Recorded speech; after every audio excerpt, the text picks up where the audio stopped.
கிறிஸ்துவுக்குள் அன்பானவர்களே, இன்றைய காலை வேத தியானம் எபேசியர் 5:4. அப்படியே வம்பும் புத்தீனமான பேச்சும் பரியாசமும் தகாதவைகள், ஸ்தோத்திரம் செய்தலே தகும். ஆமென். வாழ்க்கையில் இணைக்கப்பட வேண்டிய ஒன்றை, வாழ்க்கையில் அசைவாட வேண்டிய ஒன்றை, வாழ்க்கையில் நிரந்தரமாய் தங்கியிருக்க வேண்டிய ஒன்றை இந்த காலை வேளையிலே ஆண்டவர் நமக்கு ஞாபகப்படுத்துகிறார்.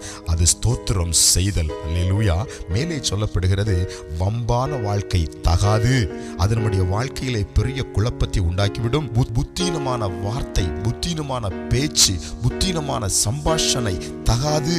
அது நம்முடைய வாழ்க்கையை தகர்த்துவிடும். மூன்றாவது, பரியாசம் தகாது. அது நம்முடைய வாழ்க்கையை தகர்த்துவிடும். ஸ்தோத்திரம் செய்தலே தகும். அல்லேலூயா.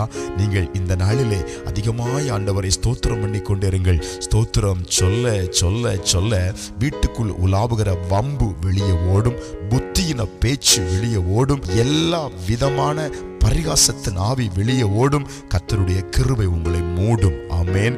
இந்த நாளிலே ஸ்தோத்திரத்தினால் உண்டாகுகிற, ஸ்தோத்திரத்தினால் பெருகுகிற அந்த ஆசீர்வாதம், கிருபை, மேன்மை உங்களை நிரப்பும் நல்ல நாளாய் அமைந்திருக்கிறது. கர்த்தரை ஸ்தோத்திரம் பண்ணுங்கள். குறிப்பா இன்றைக்கு ஒரு தீர்மானம் எடுத்து பாருங்கள்.